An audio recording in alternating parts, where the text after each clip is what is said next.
Hello everyone and welcome to the Deep Blue Renegade podcast. My name is Molly, also known as the Deep Blue Renegade, and I'd like to welcome you guys to episode 38. Today is Tuesday, April 15th, 2014, and I did visit the post office today to turn in my taxes. It turned out that only 4 of the 6 envelopes I was submitting had to have extra postage in order to get sent out.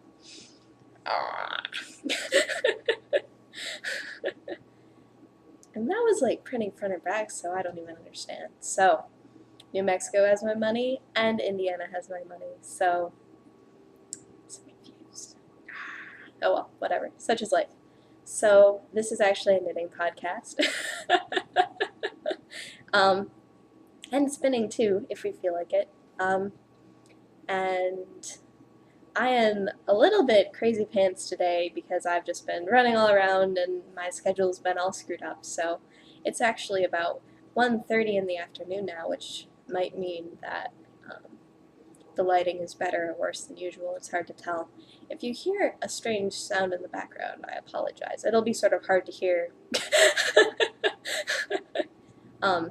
Or the fish tank over there is actually pretty is on right now and worrying and stuff like that. So whatever. So what's going on?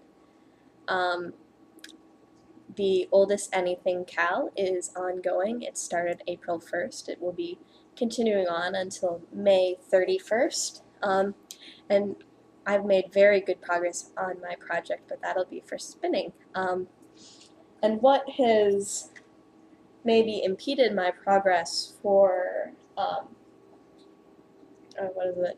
So something that would be getting in the way of me starting my next project would be my, I just realized I left a needle in here.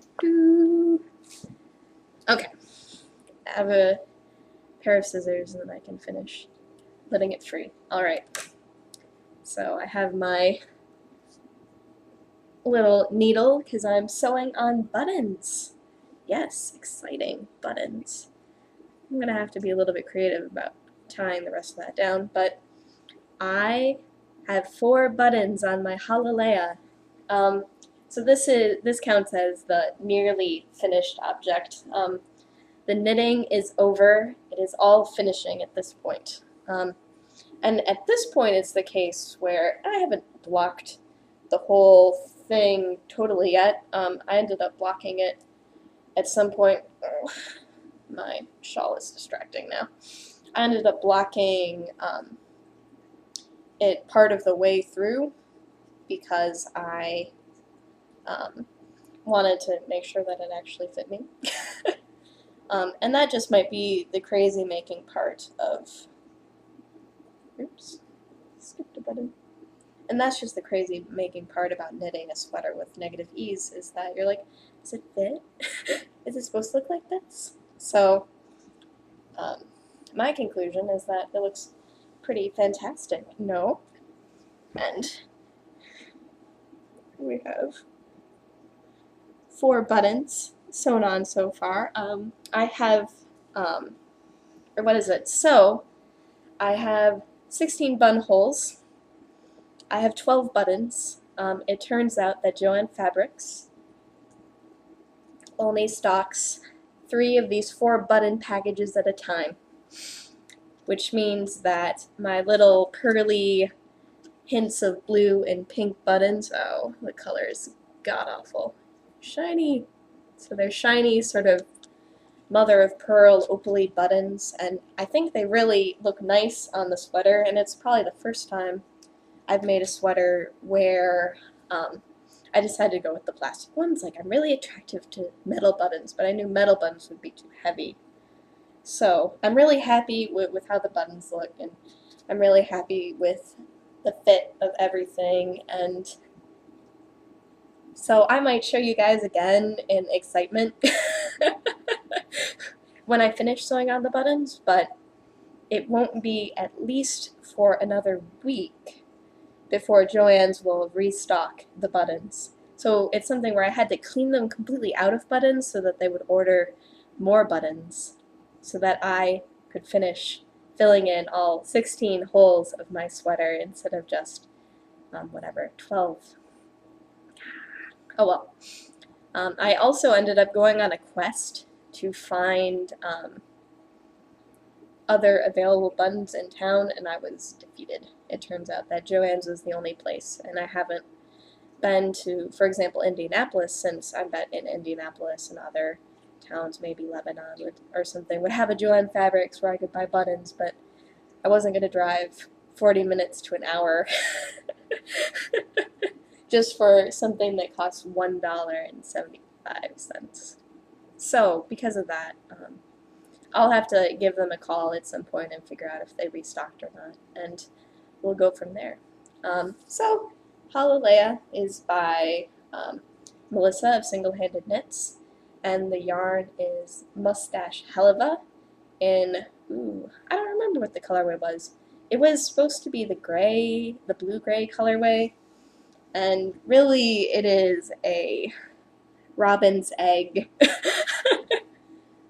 in purple, which I don't mind at all. So it's just in time for spring. Yay, spring! We had a spring snow today. Winter's never gonna end. It's so sad. So, winter has been delayed until my buttons arrive and I can finish sewing them on my sweater. So what I've been doing with the last finishing is that every so often I'll be like, I should do something, so then I'll sew another button on, and then I'll walk away for a while, and at some point I'll be like, I should do something, and so then I'll sew another button on. So I've been spreading it out. I'm not trying to sew all of the buttons on at once. And I sewed on one at the local yarn shop, and then I realized that I realized that I forgot to bring a pair of scissors, and I didn't really want to ask for a pair of scissors, so I'm like, you know what, fine, whatever. It was just the case where we have monthly knitting on the second Monday of the month, and I brought all of the things I was working on, and I worked on all of the things I brought, and finished nothing. I think I actually made negative progress thinking about it. Well, not on the sweater. So, nearly finished object. Hallelujah. Yay! Any other notes about this? I ended up not quite centering the button holes on the button band. I realized too late that I had waited too long to, I'd gone too many rows past where they were supposed to be. I think they were supposed to be centered up, and there were supposed to be 12 total rows in the button band, and I ended up putting the buttons in at row 8 and binding off, I think, 6 rows later. So I made it so that this edge here is definitely different than the edge here and the edge on the bottom of the sweater. I also chose to make it so that the this band was the last one that I did instead of the first one. And that was just an aesthetics choice. I think it was easier to get started on the bottom band than it was to pick up all around. And I picked up a disastrous, ridiculous number of stitches for this, so it was just the case where when I missed the correct location to insert the button holes, I was like, not going back. And frankly, it looks quite lovely, so I don't really care. It was sort of the case where the appropriate location to put in the buttonholes would have been maybe after 5 rows, making it for a total of 10.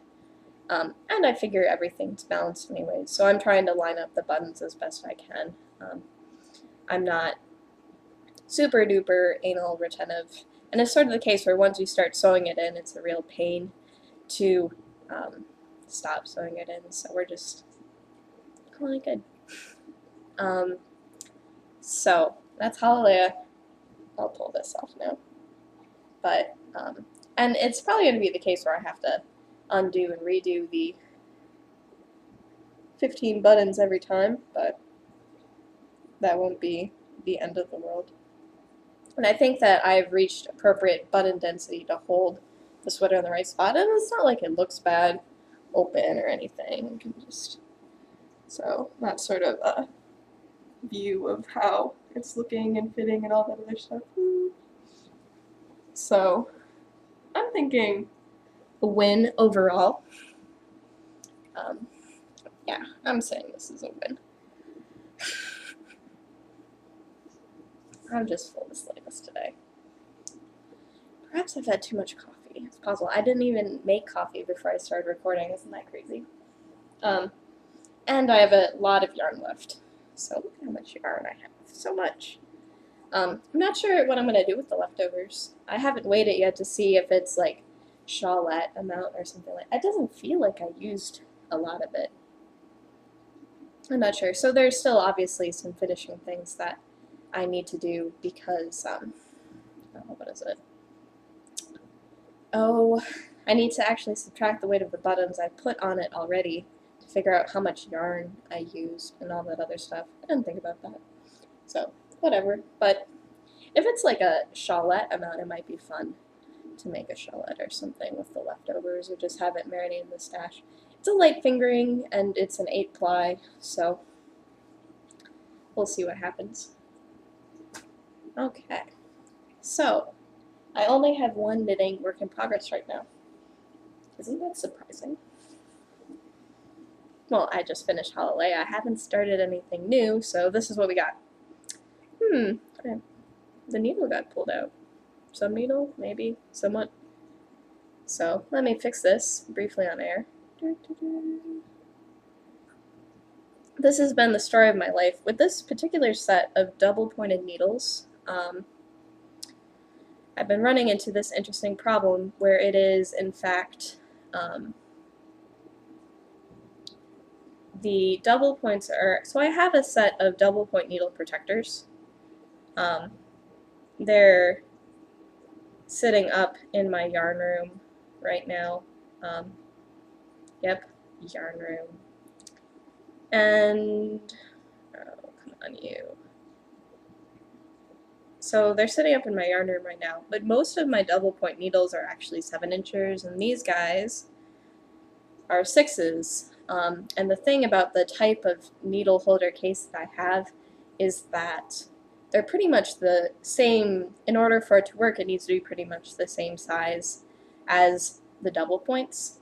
So my case is, in fact, too large for it, which is a little bit annoying, because I keep on trying to put it back on the needles because I just shove it in and out of my bag without a care. Sadness. So, because of that, I seem to spend more time fixing things than I do not fixing things. And so I have started the heel, and this is a new adventure for me. So I've finished with the leg, and what is it? This stripy pattern that you might be able to see on the bottom, there we go, is the beginning of the heel. And the interesting thing about the heel is that I believe that it's a strong heel, which I haven't ever made before. So perhaps my ideas on changing fit and all that other stuff are not as valid, but it's the case where I'm actually simultaneously working the instep and the gusset at the same time. So I'm probably going to make this really, really deep, deeper than the pattern called for. And I've been running into all sorts of crazy problems just because there's a lizard that is on the heel flap-like thing. What is it? So there's a lizard on the heel flap thing, which is fine. But I was reading my pattern off my tablet, and when I was knitting in class, I would quick glance down and figure out where I was in the pattern and then go back to work.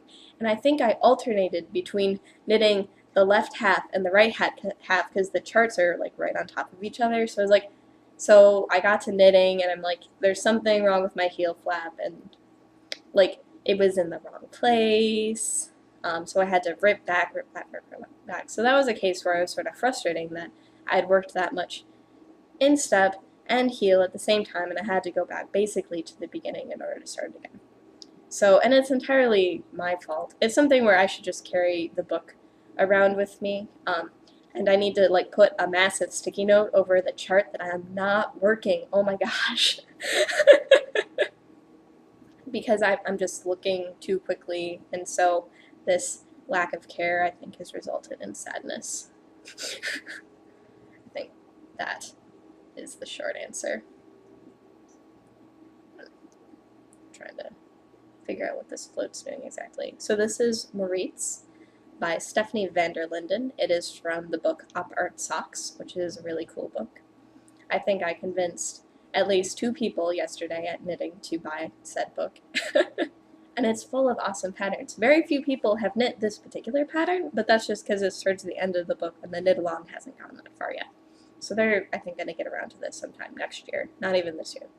So, and it is based on a tessellation by M.C. Escher, and or whatever. Tessellations are awesome. And I am using 2 yarns. I am using fiber webs as the red, and I am using Kretzer on your toes for the black. And that's so cool. Little black lizards and red lizards, and I'm probably showing you one of the eyeless lizards, but whatever. I missed an eye at some point, and probably due to the fact that the needles had pulled out again and stuff like that. Maybe it's worth it to switch to circulars again at this point. I don't know. It's just been crazy making, that's all. So this project has not been exactly what I wanted it, or once I get started on it, and if I have time to pay attention to it, it can be quite a bit of fun. But it isn't good class knitting, which ends up being troublesome because I get a decent amount of time to knit in class. It's been really good for when I've been doing my teaching assistant hours, because it's the case where I'm just sitting there chilling for the most part. So just a little bit crazy making, but I can't start my next project yet. So slightly crazy making there. I would like to be able to start my next project, but I haven't received all of my swap package yet. So, and I'm pretty sure that this envelope doesn't carry a full skein of wool mycel lace, so I have to wait. I'm not even sure what's in the package at all. It says that I can't open it yet, so I'm not until the time comes. And the time apparently is not yet now. But it is. My skein of yarn is all wound up and all ready to go, and I can't cast on yet. Because this would, I'm planning on making Strand Wanderer by Stroked? Leah Marlowe? Oh no, I didn't end up looking up the pattern yet. But some point soon, hopefully, the rest of my package will arrive, and then I will get to have a happy, what is it? And then I'll be able to start knitting like a fiend to whatever, use up half a skein of wool mycel lace.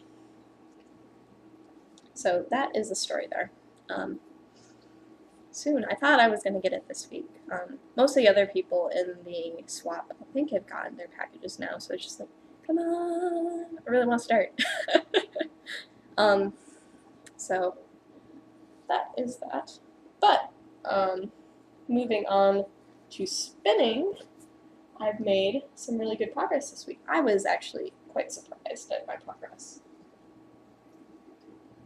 I have been working on a fiber optic merino silk gradient.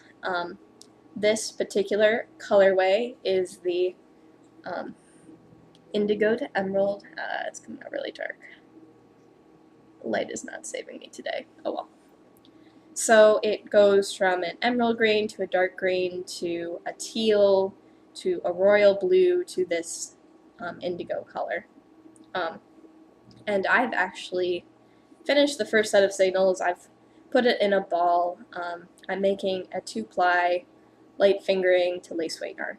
So it looks maybe slightly crazy in the ball, but it's not the end of the world. And obviously it's looking a little underspun on my other end. But this is all ready to go for applying, so I'm just working on the other half of it. So this is what I have so far.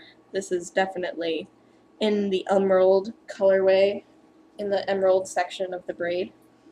And, oh, this isn't going to happily go up this hole. Oh well, whatever. So I have this in my knotted bag spinning bag, and I've just been spinning away. So I was actually really surprised that I managed to do the first 2 ounces in 2 weeks. So that was impressive to me at the very least. And this is my oldest anything project. This is my oldest obligation project. So I'm thinking I'm actually going to be pretty easily finish this within the time frame of a cow. Like, I don't know why my last spin of 6 ounces took more than an ounce a month, but this one's going by really fast, so I won't complain. And what was it? I ended up dropping it or pulling it or something, but it won't be the end of the world. So it's coming out maybe a light fingering lace weight, which I'm sure my mother-in-law Joni would be really excited. I know she had asked for fingering weight, but sometimes you just gotta let the fiber be what it wants to be. So I've been trying to be mindful about letting more into my drafting zone and that sort of thing. But if I'm not paying too close attention, then it gets really thin. Not as thin as the Fat Cat Knits BFL. So, it's been coming along nicely and hold it up. So it's been fun to work on. And it's been really motivating to be able to fly through the spin itself. So that's been really neat. Anything else on this? So what would that be? I think that is everything about that. I can talk more about the cowl at the end of the show. The other thing was that at knit night last night, I decided that something needed to come home with me. So this is Spud and Chloe Fine. It is a 80% wool, 20% silk blend in this ridiculous eye-searing yellow color. It was in the 20% off bin because the owner of my local yarn shop is sick of dealing with them. So they apparently think they fart rainbows and unicorns or something like that, and she was sick of it. So she is no longer carrying their stuff, so she was getting rid of it. So it was the case where I saw it maybe a few weeks ago, and I'm like, oh, I'll pick up some more and then. So what I got the yellow was because one of the patterns I want to knit is a Rose Hiver pattern called Water for the Elephants. And the short answer is that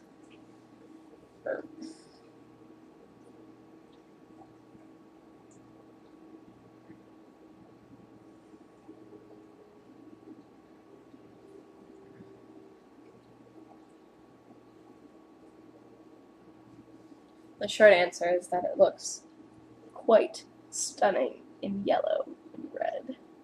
So, I don't know, isn't that really, really gorgeous? Oh my gosh. So it has little elephants. I've actually used part of the pattern before because I ended up making a ridiculous hat for the Dear Sweet Lovable one in it, but I really want to make this pair of socks. And I didn't own any yellow sock yarn, so I'm like, it's on sale, it's going to be not too bad to purchase, and I wasn't sure how much longer the yarn was actually going to be in the bin. So it's maybe a little bit strange. They have, what is it? Their skein is 65 grams. So one skein should make a pair of socks. So it's sort of a really light put up, but I have used the yarn before. I made socks for a friend with it before, and I thought that it was really quite nice. So I'm looking forward to the project, and I think, yeah, so that's everything for stash positions, but I'm excited about this particular project just because it's really cool. And I don't know if it's going to fall into the category of socks that have been long delayed in knitting because I have too many socks right now.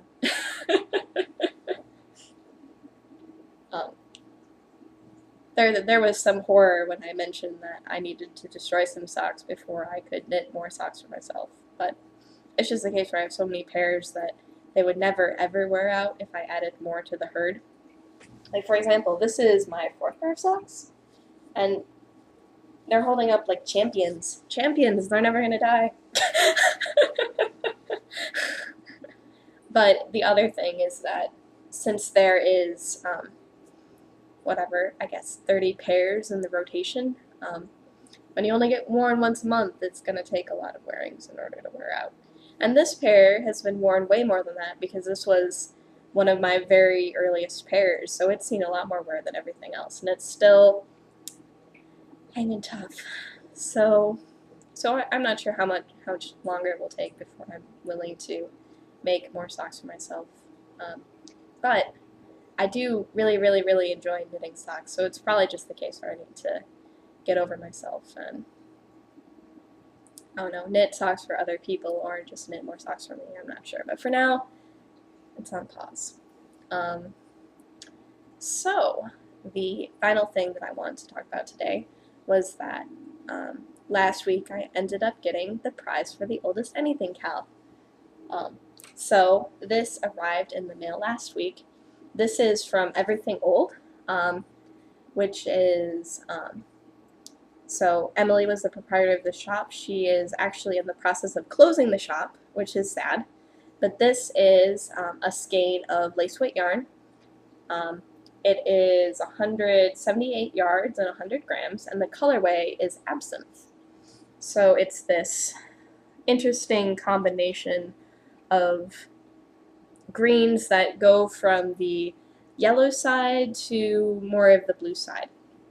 And I'll just leave this nice and skeined up for whoever ends up winning this.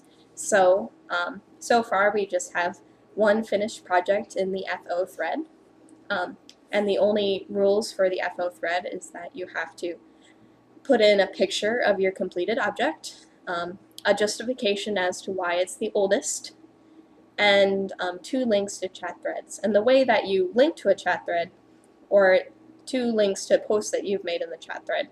So you'll go to your post, you'll click on the number on the side of the post, and what will appear in your internet navigation bar will be like the podcast group, the thread number, and then it'll say what page range it is in. So for example, 1 through 25 or something like that. And at the very end will be a pound and your post number. So then all you need to do is to copy that link and then put it in using the world hyperlink thing for the FO thread. And no worries, it'll end up showing up as the entire page of posts, but it'll open so that your post is on the top of the thread, so that I can verify that you guys are following the rules and chatting it up and all that other stuff. So I'm more than excited for you guys to comment on each other's projects, and I've been trying to comment on everyone's too. Obviously I'm a failure because there are no pictures of my project on the thread, but I should be able to rectify that soon. It is sunny and lovely, and it appears that maybe all of the snow has melted, so things are promising for an outside photo shoot. I was really hoping to be able to record outside, but obviously it turned, like, the high today is 40, and it was 28 last night or something like that, and resulted in snow. But this weekend it was in the 70s and beautiful, so oh well, hopefully I can record outside soon. That would be awesome. So this is the prize, and it is quite gorgeous and quite soft. It's a 2-ply lace weight, so it really is perfect for lacy shawls or a, what is it? Maybe a really lightweight sweater or something like that. So quite lovely.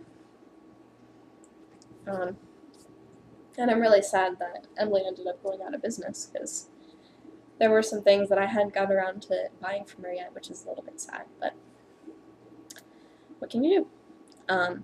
So, other things I wanted to talk about. So I covered the oldest Nathan Cal. I've covered my pile of things surrounding me, and I think that's everything that I want to talk about this week. So this week, short episode. I guess I'm not wasting as much time drinking coffee. So, I will be recording again on 7 days from now, which should be the 22nd of April. And we shall see if I've started a new project and received my SWAT package. I'm hopeful. And I hope everyone has a really lovely week. So I'll see you again, I'll see you guys again next week, and take care. So bye-bye.